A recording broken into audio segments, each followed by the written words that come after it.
I am very happy to introduce the moderator for today's opening conversations, and that is Hannah Kim, who is the CEO of Butterfly Strategies LLC, an MMCA trustee, and an LGBTQIA plus ally. A former congressional aide, Hannah Y. Kim is the CEO of Butterfly Strategies LLC, with more than 13 plus years of experience in strategic communications, advocacy, and operations in the political, nonprofit, and philanthropic spheres. She served as the AAPI Communications Director in the Biden campaign, and previously as the Chief of Staff and Communications Director for Representative Charles B. Rangel. A proud pastor's kid, Hannah remains committed to public service and social justice. She's the official ambassadoress of the Korean War Veterans Memorial Foundation and founder of Remember 727, dedicated to honoring veterans and promoting peace. Hannah, we are honored for you to be here today and to lead us through these opening conversations, including our special video that you're going to introduce right now. So I'm going to jump off camera and turn things over to you. Thanks again for being here, and happy Pride to everyone who's attending. Thank you so much, Rob, and thank you so much to Power to Fly. It's such an honor to be here to celebrate Pride Month with everyone. But before we begin our panel with amazing speakers, I would like to introduce the one and only Congressman, or I should say Chairman of the House Committee on Veterans Affairs and first openly gay person of color to be elected to Congress in 2012, Congressman Mark Takano. Congressman Mark Takano, and I represent California's 41st Congressional District, which includes the cities of Riverside, Moreno Valley, Jurupa Valley, and Paris. While I wish I could join you all in person, I'm glad I can still speak with you virtually here at the Power to Fly Pride at Work Summit. I'd like to take a moment to welcome you to the summit and thank everyone at the Multicultural Media and Correspondence Association for having me. You are doing amazing work by bringing people, leaders, and organizations together to talk about how we can increase representation, make an impact, and highlight each other's accomplishments. Representation matters.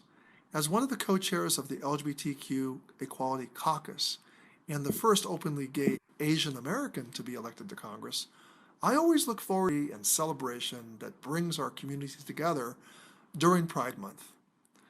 During Pride Month, we have an opportunity to educate, take action, and celebrate the strides that we have made in promoting LGBTQ rights and acceptance.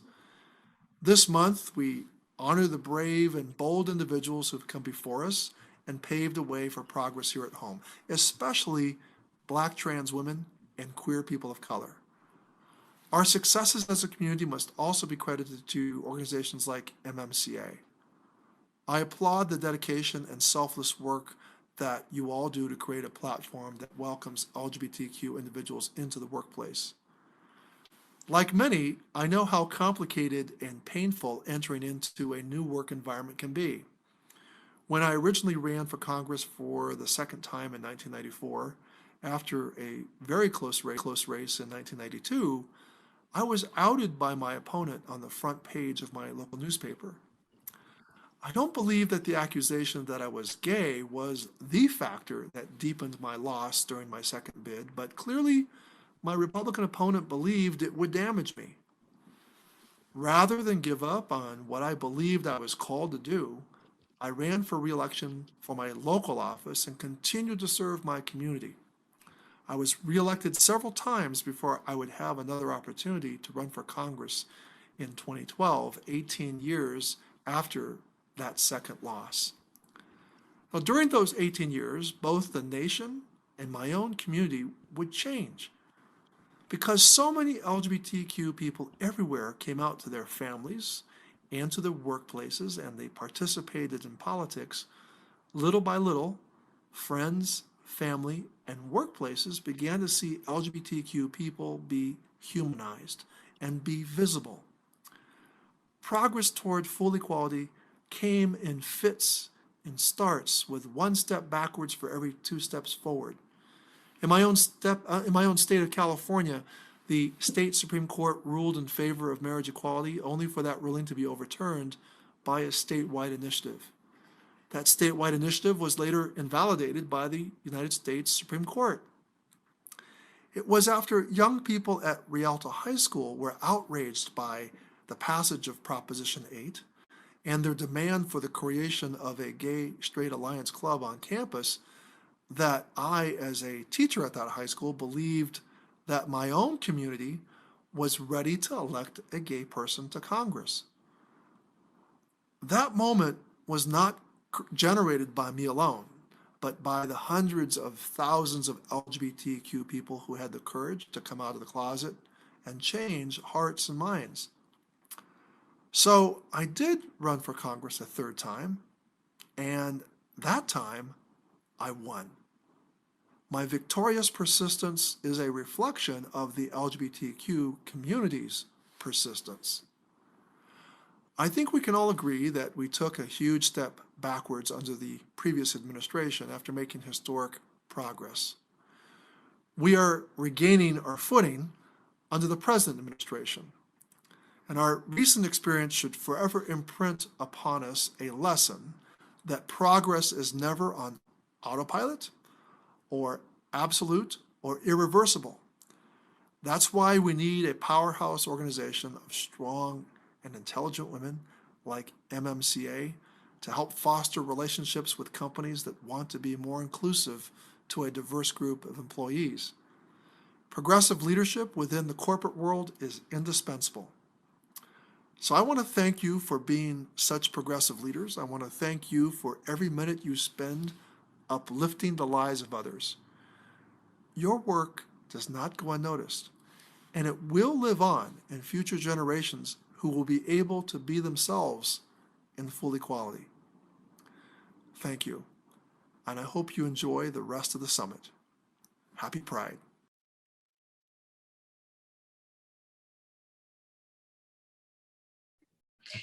Wow. While Congressman Takano is unfortunately not with us because he has a hearing at this moment, I think his words were powerful, especially that representation matters. And I am so honored that I was able to bring these amazing speakers who actually have served in the highest levels of government and will share with us how the LGBTQ plus community is being represented. And I'm just so proud to bring in my first speaker, Reggie Greer, who is the White House Director of Priority Placement and Senior Advisor on LGBTQ plus engagement. Hello, Reggie. Hi, Hannah. How are you? Well, thank you so much for being here with us. I know you're very busy, and I know the administration is very busy fighting and championing, our rights, including, of course, your community, right? That you engage with, the LGBTQ plus community. And I would like to start off by asking you to share your story. We just heard Congressman Takano's story, and it was incredible, right? I love that. Victorious persistence. And I know you have a story of victorious persistence of your own. So if you can share that and how you became your journey to become where you are at right now. Oh, Hannah, victorious persistence is such a good and I think apt way to describe the journeys of so many LGBTQ plus people, and to see people like Congressman Takano and others like him in office and serving our communities in government is an inspiration each and every day. But I think on my own journey, I would describe it as a blessing. I am Black. I was born with a disability, a degenerative birth defect, in which I had 18 surgeries before my 16th birthday, and so it took a lot to even get to my coming out story, right? I had a lot to get through before I was able to even start, figuring out, what that part of my journey meant. And I think that if born and raised in Texas, Wichita Falls, Texas, I was blessed with wonderful parents and teachers who looked after me, and mentors who sort of guided me, fostered my love of politics and of public service. And they're really the reasons why I'm here today. I think that from an early age on, my parents, who are blue collar workers, a railroad engineer and a registered nurse, both instilled in me the values of hard work, but also that like you owe it to your neighbors and your family, friends, church members, whoever, to try to make this world a better place. And it's certainly the value set that I have not only taken through my life personally, but have used in my professional life. Each and every day, I'm humbled to just be a voice in the White House for LGBTQ plus people. And there's a lot of work to do, and there's a lot of great work being done by groups like MMCA and others out there to elevate the voices of LGBTQ plus people. But I carry forth some of those early lessons that I learned early on, each and every day into my job now. I think that it's not a given that people who look like us, people who come from different backgrounds, have a voice at the table. In a wonderfully diverse country like ours, it shouldn't be assumed that in every important debate, we're able to get everything out at any given moment. And I'm just proud that President Biden and Vice President Harris and so many of the other wonderful colleagues that I work with have prioritized all of our voices and are working each and every day to lift them up. And I was, a small town Texas kid who, obviously had a really interesting health journey, who used that same blueprint to come out and figure out, there is a way to sort of live one's truth authentically and genuinely. It's not a day that doesn't go by that I don't think about some of those early lessons and some of my early champions, like my teachers and my parents.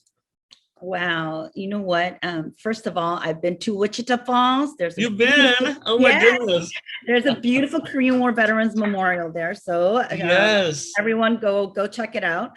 Yes. And number two, something that you said about your disability that also hit me. So I also have chronic pain, and I know that every day, I think you fought, right? That fight, right? Because knowing that there's people who are in pain out there, that who need representation, and I guess what I would consider a triple minority.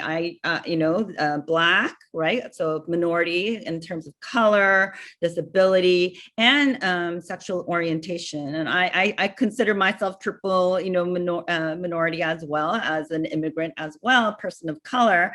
And I heard what you said.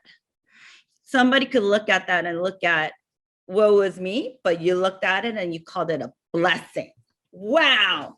And that blessing got to where you are fighting for everyone else with those that you share, right? Whether they're Black, they're LGBTQ, or they have disabilities at the highest level at the White House. And so now we're going to go into the White House. Okay. You have to give us some inside scoop. Okay. Sure. So, well, first of all, representation matters. And that's what President Biden promised. And he has created the most diverse coalition during the campaign who are now represented in his administration. So what kind of cultural impact do you think has this made on the society, the media, and like workplaces everywhere? Well, happy Pride. It's Pride Month. So let me start there, because I think that we find ourselves in a really interesting moment culturally, where we recognize there's so much work left to do, given current events and things happening around the country. But we also recognize how much progress we've made in such a short amount of time. and that's really sort of framing how we are looking at everything here at the White House. President Biden, directed the administration to take a whole of government approach to LGBTQ plus equality, because he wants to not only be a champion for LGBTQ plus people, not only here but abroad, but he wants to make sure that each and every American, receives, all the things that they deserve as an American citizen. And so, I think about the fact that President Biden's administration is 14%, or identifies as 14% LGBTQ plus. There have been some historic nominations made on the way to 14%, including the nomination of Secretary Pete Buttigieg as Department of Transportation Secretary, Assistant Secretary Dr. Rachel Levine at the United States Health and Human Services, but also some other historic nominations, including Sue Fulton and Sean Skelly and Winnie Stackelberg, and two other really, really important Senate confirmed positions. In the White House, Carlos Elizondo, and so many others, LGBTQ plus folks of color who are now at the table, fighting alongside this president. So, I think that's a reflection of really how far we've come as a society. To see 14% in a White House should be something that people look at, or especially LGBTQ plus people look at and see themselves reflected in their government. But on day one, President Biden has worked to lead on LGBTQ plus issues, signing an executive order implementing the historic Bostock decision, which we're coming up in the 1-year anniversary here in a couple of days, which found discrimination against LGBTQ plus workers unconstitutional, and people. Following suit, agencies like Department of Justice and CFPB, and Department of Education and HHS really have worked to clarify their own policies and rules to ensure that LGBTQ plus people aren't discriminated against in housing and in education, and that we're doing the hard work of addressing food insecurity, housing instability, raising the awareness of healthcare within the LGBTQ plus community, and really doing the hard work of bringing equity to our communities. So, and not to mention, the president reinstated transgender service members to our military, ensuring that the awful policy enacted in the previous administration was done away with. So, in 140 something days, as we reach Pride Month, we have a lot to be proud of. But as I mentioned and alluded to, there's still a lot of work left to do to change hearts and minds and to lead forward. One promising poll that came out just today found that 70% of Americans now favor marriage equality. I mean, can you imagine from the moment that President Biden spoke out in favor of marriage equality, sort of a historic moment on Meet the Press in 2012, that 9 years later we'll be looking at 70% of the country supporting marriage equality. That means that we win when we stick together. It means that we win when we do the hard work of uplifting everyone in our community. Oh, I love that. First, I do also want to give a shout out to our dearest friend, mutual friend, Howard O at the White House Public Engagement. You just talked about support, and I have to say, Howard, I was so inspired by him. And there are people like me, right, who have these dearest friends in the LGBTQ community. And so I am proud to be an ally. And so what can we, because you just said 70% of Americans are supporting marriage equality. So what can we do as allies and advocates, right, who may not be LGBTQ ourselves, but what can we do to support the community? Well, I always find Pride really interesting, right? Because it's the time of the year where everyone sort of breaks out their rainbow colors, and they change the logos, and then they push their support and advocacy on behalf of the community. I think we need that all year round. I mean, I'm right now I'm particularly thinking of trans and non-binary youth who need our voices and support. I'm thinking about, LGBTQ plus people living with HIV who need our support. Thinking about trans people, trans adults. A 1 in 4 LGBTQ plus people are living in poverty.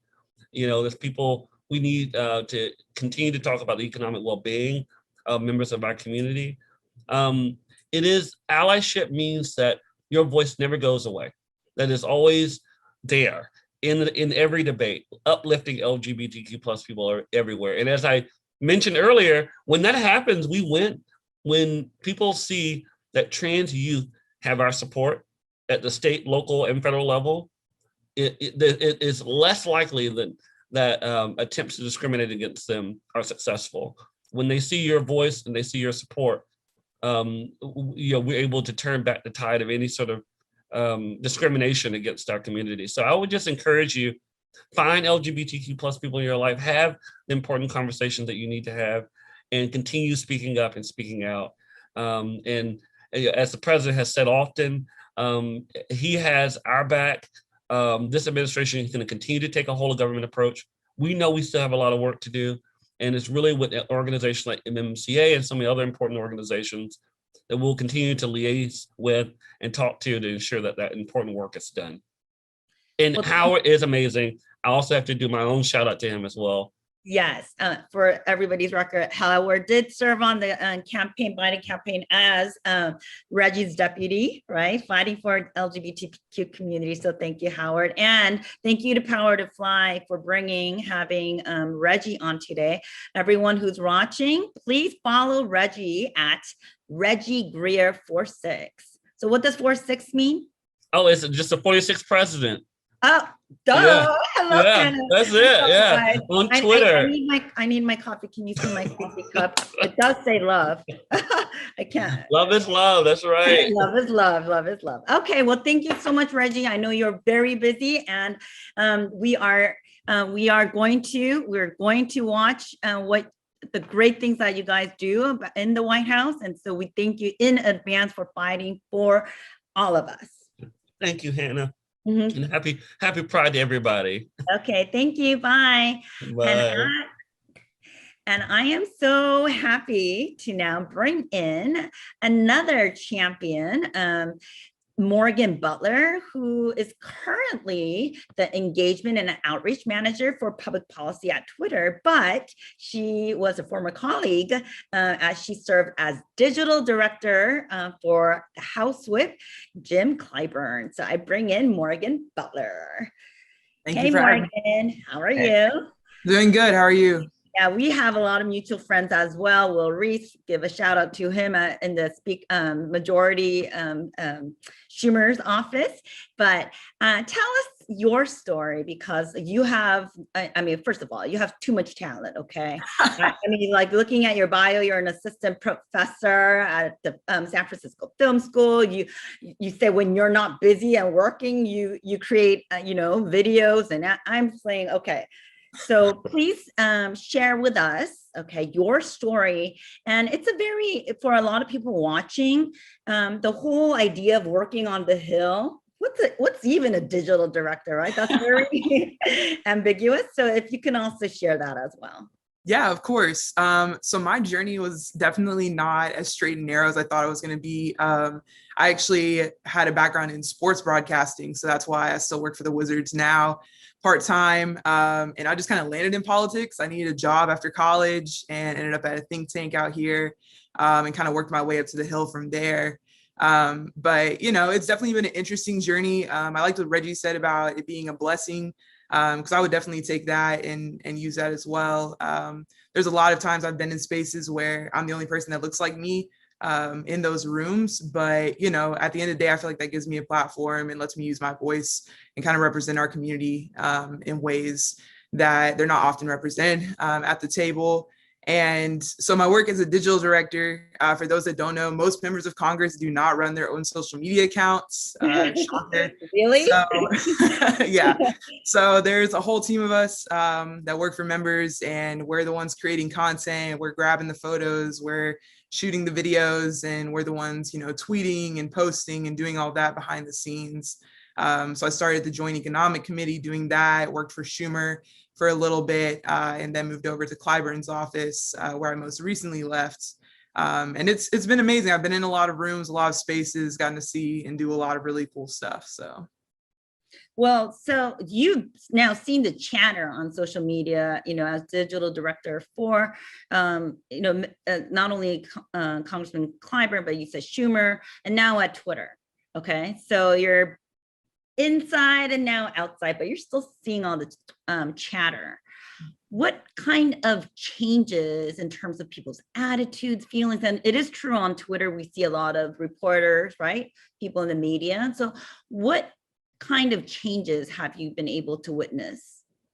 Yeah, so I think honestly, the conversation is getting more positive. I'm definitely not scared to be myself online.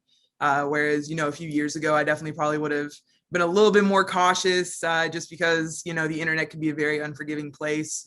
But I think they're feeling like they can be themselves. And I think our allies are doing a really good job of supporting us as well. So when that negative stuff does come out on social media, you definitely see the allies jumping in, and it's now the unpopular opinion to be against the LGBTQ plus community, and a lot of people realize that love is love, and that we should be supporting people, and that our rights are just as important as everybody else's rights. So you said something actually very important, and this is because as a person of color myself, I really care about it. And with the Black Lives Matter and Stop Asian Hate, so many people, right?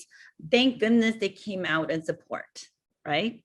In droves, and companies started putting out these statements, right?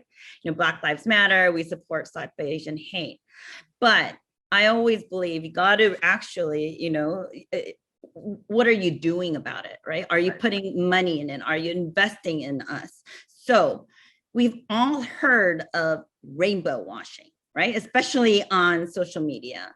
And so how have you seen a difference, okay, in true progressive support for LGBTQI equality in government or in the corporate world?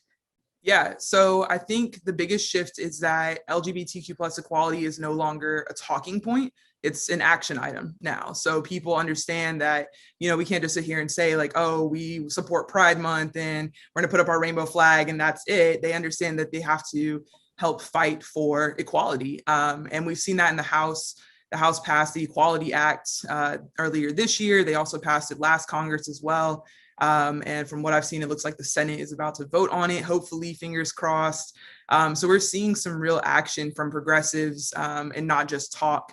And we're kind of seeing that representing corporations as well. They're starting to be actionable as well. And they're starting to donate to the organizations. They're starting to really make diversity a actual thing at their companies instead of just a talking point.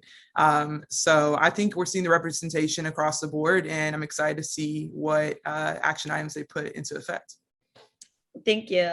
As I mentioned, I'm very proud to be an LGBTQ ally in every workplace I've been. I've made sure that we had representation. I hired interns, made sure we hired staff of LGBTQ community, because I always said, I don't know what I don't know, and I can't see what I can't see. And so the best thing to do is bring somebody else with a different perspective of mine. And so I do hope that many people out there, companies listening or in government are hiring. I think that's where the community can be most supported. But I want to also touch upon something, because also, as I mentioned to Reggie, you as also a triple minority, right, in terms of gender, right? I mean, heck, as women, we have that alone, it's difficult, okay? Right. And of color, and sexual orientation. So how did you overcome the challenges, and how are you still fighting? Yeah, so for me, it was an interesting journey because oftentimes, like I mentioned, I'm the only person that looks like me in a room. And then you capitalize on that even more because I dress more masculine. And so on the spectrum, that's kind of where I fall. So I've been misgendered a lot. I get called sir a lot. I've kind of learned to laugh at it now. It's not that big of a deal to me, but I know that's an issue that we have in our community, with pronouns and people being called the right pronouns and everything. But honestly, for me, it was just becoming comfortable with who I am and who I wanted to be, and not being scared to be myself. A lot of times when I first started, especially in politics, women, especially women of color, were expected to look a certain way, or expected to dress a certain way, were expected to talk a certain way. So being able to be comfortable with who I am in all of those spectrums, and say like, hey, this is who I am. This is how I'm going to show up to meetings. This is how I look. This is how I act. I'm not scared to voice my opinion. So that's been a journey, but I'm happy to be where I am now. And I'm definitely not scared to speak up and represent our community in those spaces. Well, so if you can give, you just said something, and sometimes, people call you sir, okay? If you can give straight women like me, okay, just one piece of advice, what would it be? Be an ally. I know there's a lot of stuff out there that, people that aren't from this community may not understand. I think it's okay to ask questions. That's totally fine. Like, I would rather personally be asked the question than you assume, or you just go around not knowing. And then just support where you can. If you see stuff that is wrong, speak up. Be that ally, be that shoulder that we can lean on, and help support in the spaces. That's the keyword of the day, everyone. Be an ally.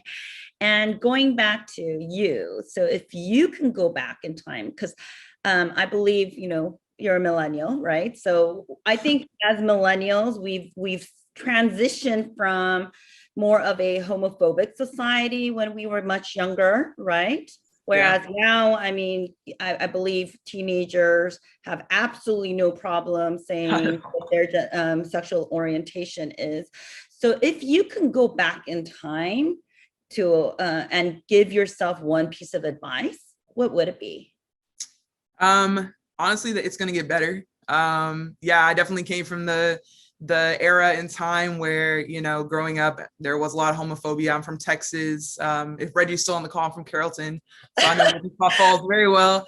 I'm actually laughing because our next speaker, I have no special love for Texas. I'm not being partial, but our next speaker, Parag, is from Texas too. So this is funny. We represent DC. Coming from Texas, that's a very homophobic state. They're still having some issues there. A lot of my friend group was homophobic, and actually it was interesting because I grew up being homophobic. And it was funny because, that's just what we were taught. That's the environment we were in. So when I did realize that I was gay very young, I was scared. I was like, oh, this is not how I'm supposed to be, try and pray the gay away, all that different stuff. Wow. So I would definitely tell myself, that it's going to be okay. Like, don't be scared to be you, and you're going to find those people who love you and appreciate you for who you are 100%. So. Wow, that is beautiful. That is beautiful. And I do think there's a lot of courage, that is required to do that. And I applaud you and I thank you, because by you sharing and by you fighting, I think it gives other people who right now may be listening and maybe confused or scared, maybe more empowered and have that power to fly.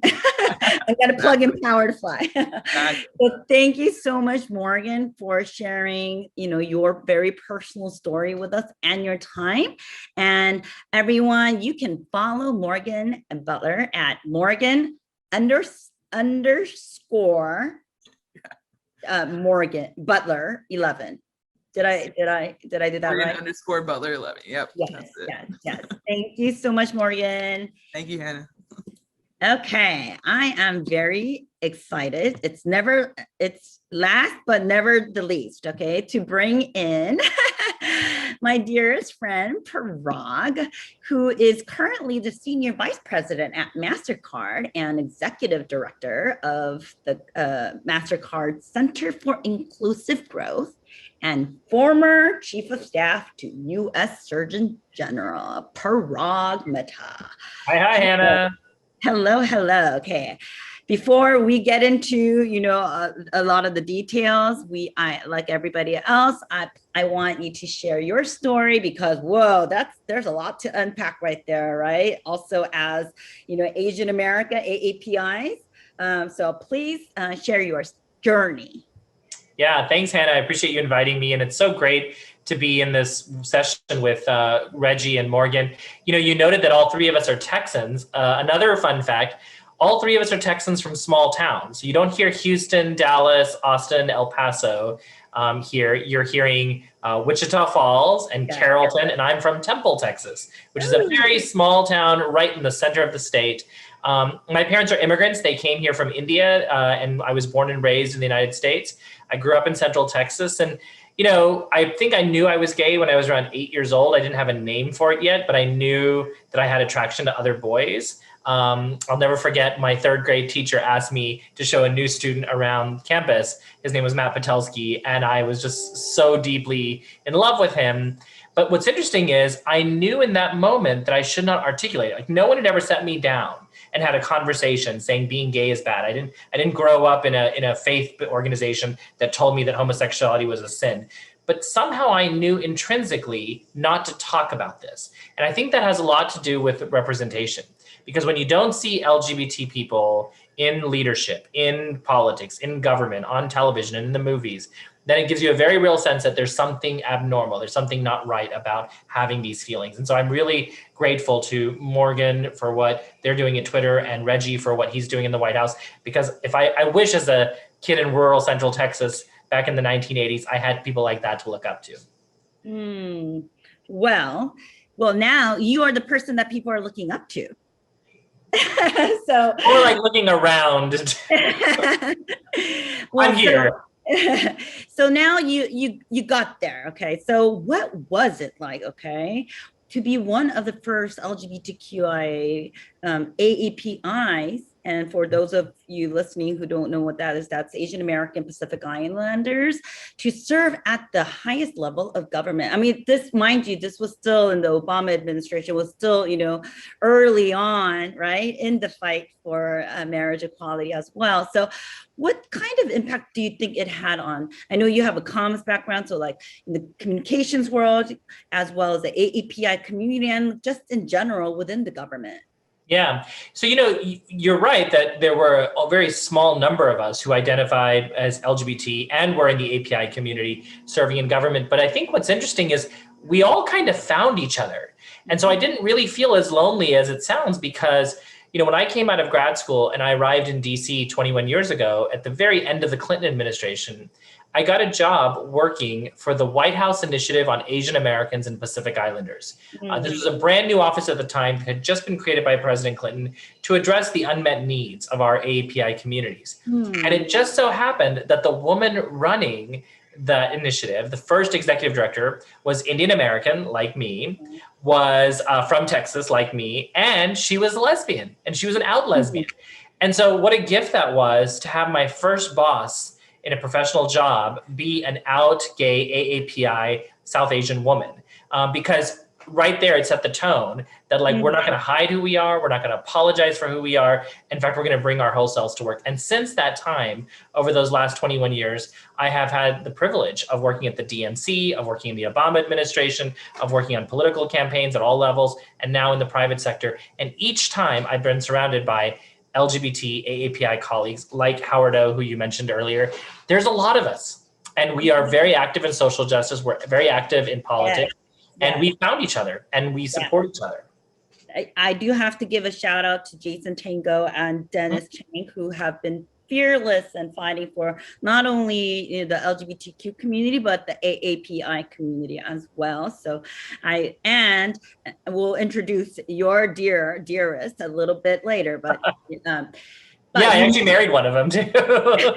I know. So we'll save that for last, the best for last. But so you just mentioned, transitioning from the public sector. Okay. So what have you seen because you said you found allies, right? And the community within the government in the public sector. But what kind of challenges or maybe advantages have you found in the private sector? Yeah, I think that there's this misnomer, right, that government is bureaucratic and it's big and it's overly complicated and things move really slowly, while the private sector, they're efficient and things move fast. The truth is that there is a force for good in all sectors, right? Whether you work in government, nonprofits, academia, or in the private sector. It depends on the people. You know, diversity and inclusion and social justice, these are things that have to be done by design, not by default. And so it matters very much who the designers are. It matters very much who we elect to public office, and it matters very much who we put in charge of corporations. I was very fortunate when I left the Obama administration. I had an opportunity to come to MasterCard and lead their philanthropy, which is called the Center for Inclusive Growth. But that my boss, again, the same one from the Clinton years, is a out lesbian Indian woman. And her boss, the then CEO of the company for many years, was a turban wearing Sikh American immigrant. And as we celebrate not only Pride Month, but also Immigrant Heritage Month, let's take a moment to recognize the important contributions that immigrants have made to make America great always, but also to make sure that as America becomes great and prosperous, that we're doing something to make the rest of the world better, that we're looking outwards.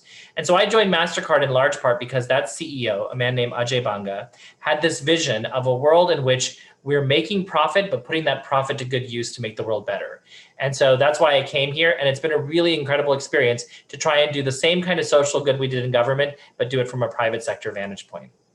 You know what, we would be remiss if we did not point out that our very own vice president, right, is a daughter of immigrants. And you are absolutely right, immigrants, and I am proud to be one. And thank you, my parents, for bringing me to this country and giving me the opportunity.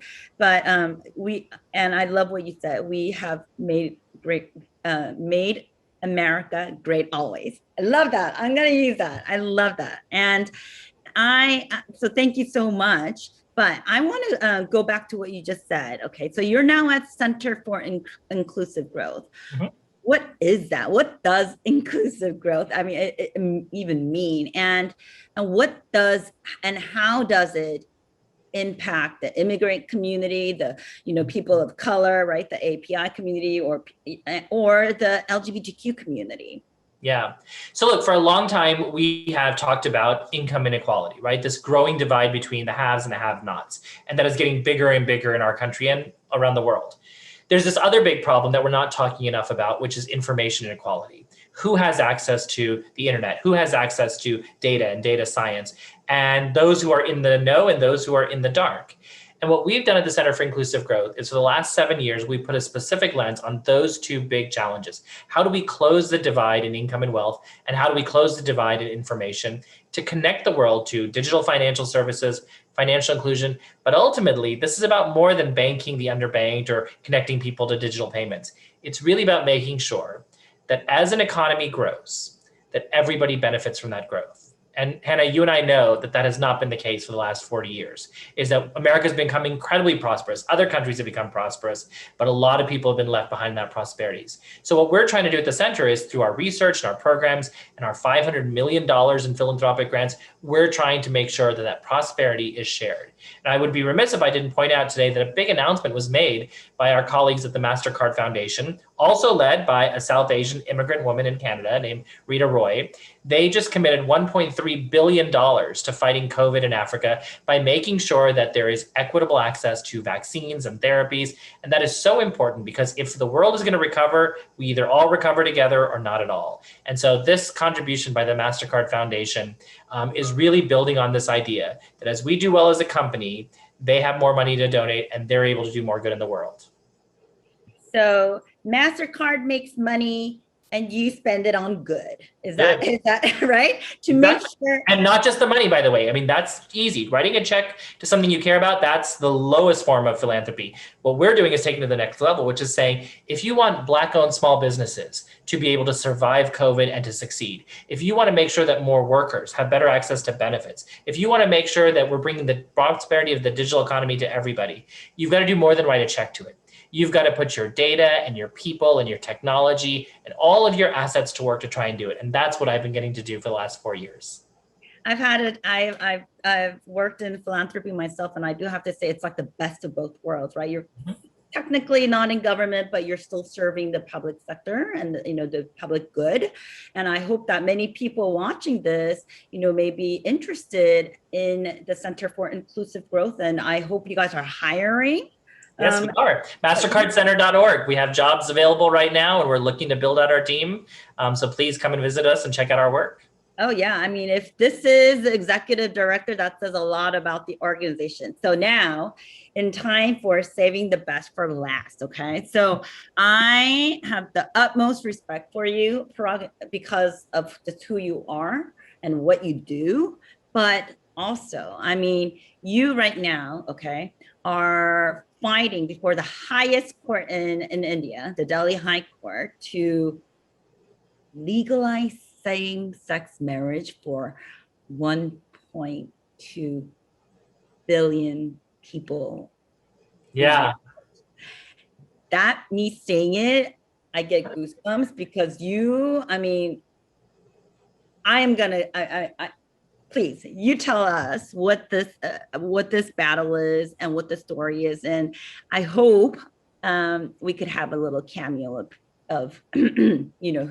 Yes. So just to first explain the context, a lot of us who live here in the United States or who live in the West, we feel like a lot of the big battles for equality, you might feel like have been won, although there's still much more work to do here at home. And applauding Congressman Mark Takano and his colleagues who have passed the Equality Act. We need to get it through to finalization. We need to implement it. As Reggie mentioned, we need to make sure that recent Supreme Court rulings are actually implemented so that people are safe at work. But when we look beyond our borders and when we look at the world around us, there's still a lot of work to be done here. The Netherlands, 20 years ago, became the first country in the world to legalize same-sex marriage. Over those 2 decades, 30 other countries have legalized it. So a lot of progress made. You can now find marriage equality on every single continent on Earth, yes, including Antarctica. Taiwan legalized it in Asia, South Africa legalized it in Africa, but in total, only 1.2 billion people around the world today live in a country that has same-sex marriage. Our case in India, if we are successful and if it makes it through the Supreme Court and we win, it could expand that and double the size of the population from 1.2 billion to 2.4 because India is just such a large country. But I should be clear that all of this is because of my spouse, my partner, my love, the love of my life. Vaibhav, come say hi to everybody. So this is Vaibhav wearing his Elephant Pride shirt while I'm wearing my Ready to Lead Pride shirt. Woo-hoo! Everybody loves it. What you know is that Vaibhav is a citizen of India. I'm a citizen of the US. We got married 4 years ago on Barack Obama's last day in office because we were worried, frankly. We were worried about what the next administration was going to do to our rights. He's an immigrant. He was here on a work visa. And we just knew that we needed to have some security in our relationship. So we went and got married, as people do. And then we tried to register our marriage with the Indian consulate because he's a citizen of India. And that's what you do. When you live abroad and you get married, you register with your consulate. Well, a year ago, a week before lockdown started in New York, we went to the New York consulate. We tried to register our marriage and they denied us. And the reason they denied us is because we're a same-sex couple. Now, you don't need new law in India to deal with this because the existing law already says that discrimination on the basis of sex is unconstitutional under India's constitution. So our lawyers filed a case last October with the Delhi High Court asking the court to remedy the situation under the Foreign Marriage Act, which says a marriage in America is legal, then it has to be recognized in India. And we're currently pursuing that case and waiting for the court to decide. And if we win, or if we lose, we have to go to the Indian Supreme Court, which is the highest court. And if we win there, the potential is that the entire country of India, the world's largest democracy, could then have marriage equality. So my husband, who did nothing more, extraordinary than falling in love and getting married, could potentially help change the world. And I'm very proud of him. Oh my God, you guys are going to make me cry. First of all, everybody, Vaibhav in his own right is awesome possum. He was senior advisor during the Biden campaign in the AAPI for Biden coalition. And I mean, obviously, we all know the result, right? President Biden's in the White House. So Vaibhav is, I call him a magician, but their love story and their courage, because it's not easy. It's really not easy to do this, especially in the conservative API culture that we live in. It's not. And so we talked about allyship for an hour. And I want to ask you both, what can all of us watching this How can we become allies and do something very concrete to support your fight? I go first? No, you go ahead. So I think, Hannah, I was just listening. First of all, thank you so much for having this conversation, Hannah, and so much love to you. What Reggie mentioned, what Morgan mentioned, what Parag mentioned, I think it's very important, for the allies to speak out. Speak out when you see injustice, speak out when you see homophobia, speak out when you see people being discriminated against. Because you being a minority yourself, Hannah, know what discrimination can feel like, and especially during the last few months where we've seen so much of the Asian hate, we've realized there's so much work to be done. Similarly, for the LGBTQ community, there's a lot of work to be done here in the US and around the world. And then making your opinions vocal. Like, it's great that you feel like an ally, but I think posting it on social media, talking about it, I think is also a very, very important step. So I think those are the things allies could do for us. Yeah. And I'll just close by saying, Hannah, I want to give you a shout out, because for folks who don't know the story of how Hannah and I became friends, during the presidential campaign last year, a Georgia senator, ex-senator now, made disparaging comments about our Vice President Kamala Harris, and he made fun of her name, and he intentionally mispronounced it. And Hannah and I got on a call with a bunch of other API leaders that Saturday morning after it happened, and we came up with a strategy to launch a hashtag, My Name Is. And little did we expect that it would go viral within hours. Members of Congress and celebrities and influencers all over the world started telling the stories about their names and the beauty of what their names mean and why it's important to pronounce them right. I tell you that because my answer to your question, Hannah, of what allies can do is do something. On the day of the Stonewall riots, which is what we commemorate with Pride Month in June, as the police officers were harassing and arresting LGBTQ patrons of the Stonewall Bar, a lesbian was being taken into a police vehicle. And as she resisted, she yelled to the crowd of onlookers, "Do something." All these years later, 52 years later, let us remember the words of that lesbian who said, "Do something." We can all do something, do anything, take action this month. Thanks for including us, Hannah. Of course. Thank you so much, Vaibhav and Parag, everyone.